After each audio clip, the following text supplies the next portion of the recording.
Bismillahirrahmanirrahim. Assalamualaikum warahmatullahi wabarakatuh. Alhamdulillahirabbil alamin. Wassalatu wassalamu ala Muhammadin wa ala alihi wa sahbihi ajma'in. Wa ba'du. Jamaah sekalian, kembali satu hadis saya ingin sampaikan pada kita sekalian, mudah-mudahan menjadi pedoman bagi kita sekalian. Di samping hadis-hadis yang memberikan kepada kita semangat untuk beramal ma'ruf dan nahi mungkar, juga sebanding dengan pahala yang besar dari amar ma'ruf nahi mungkar itu. Ada beberapa hadis yang sesungguhnya saya sendiri merasa ngeri untuk membacakannya. Tetapi bagian dari ilmu yang harus kita ketahui, dan disitulah bahwa ilmu itu adalah tinggi tingkatannya, tinggi derajatnya di sisi Allah Subhanahu wa Ta'ala. Tetapi kalau kita tidak berkonsekuen terhadap ilmu itu, maka resikonya juga tidak kecil. Di dalam hadis diriwayatkan oleh Al-Imam Al-Bukhari di dalam sahihnya, juga Al-Imam Ahmad di dalam Musnad, juga termasuk Al-Imam Al-Hakim di dalam Mustadrak, dari seorang sahabi bernama Abu Wa'il. Saya mungkin langsung saja pada sabda Rasulnya. Kata beliau begini, sallallahu alaihi wasallam, yuja'u birrajuli yaumal qiyamati wa yulqa finnar. Akan dihadirkan pada hari kiamat seseorang, lalu orang itu akan dicampakkan ke dalam api neraka. A'udzubillahi min dzalik. Fatandaliqu aqtabuhu finnari. Kata Rasul alaihi salatu wassalam, orang itu akan terburai isi perutnya atau perutnya di dalam api neraka. Fayaduru kama yadurul himaru birahahu. Berputar-putar seolah-olah keledai berputar di atas atau pada tambatannya, ikatannya. Wa yastami'u ahlun nari alaihi fayaqulun. Penghuni neraka itu besok akan berkerumun kepada orang itu, lalu bertanya, "Ai fulan, ma sya'nuka? Ya fulan, ada apa denganmu? Alaysa kunta ta'muru bil ma'ruf wa tanhana 'anil munkar?" Bukankah dulu pada saat di dunia engkaulah yang memerintahkan kepada kami sesuatu yang ma'ruf, dan engkau pula lah yang melarang kami dari yang mungkar?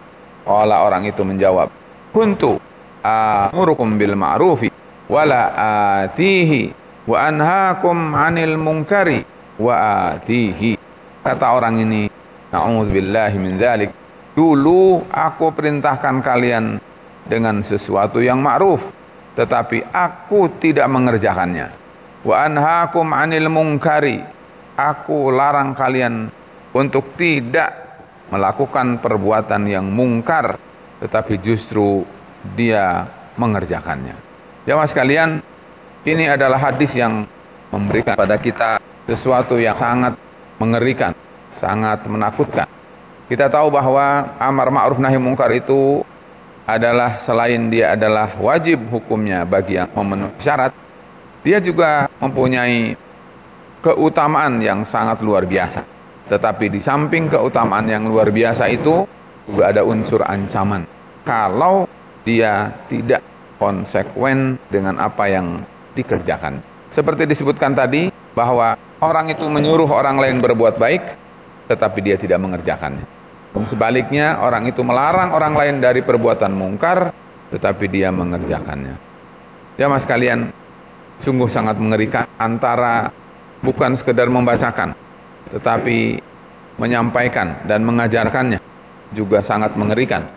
Tetapi hadis ini untuk kita dengar, untuk kita fahami, untuk kemudian kita masukkan ke dalam hati sanubari kita, bahwa syariat Islam itu bukan main-main.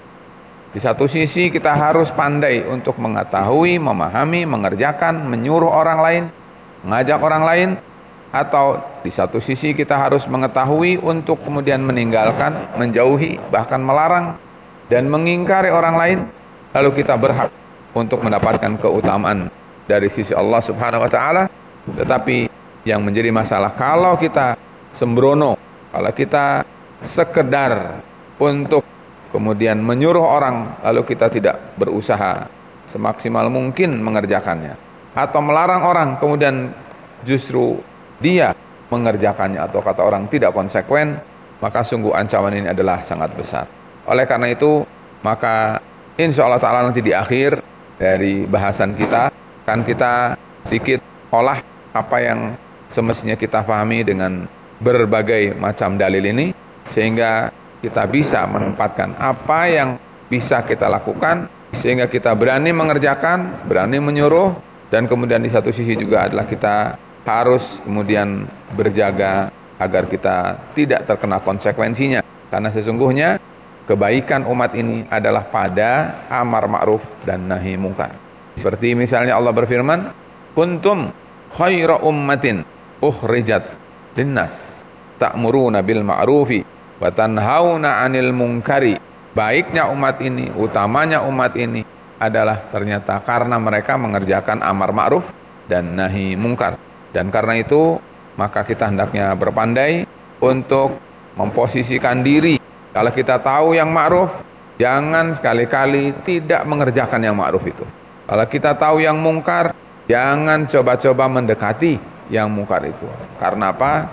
Tadi kita dengar konsekuensinya adalah bukan basa-basi, tapi neraka. Oleh karena itu, inilah yang harus kita ambil sebagai suatu pelajaran. Mudah-mudahan Allah senantiasa memberikan kepada semua kita taufik dan hidayah, sehingga memahami sesuatu yang ma'ruf, kemudian mengerjakannya sedapat mungkin. Dan mengetahui sesuatu yang mungkar, kemudian menghindarkan diri dari itu sedapat mungkin.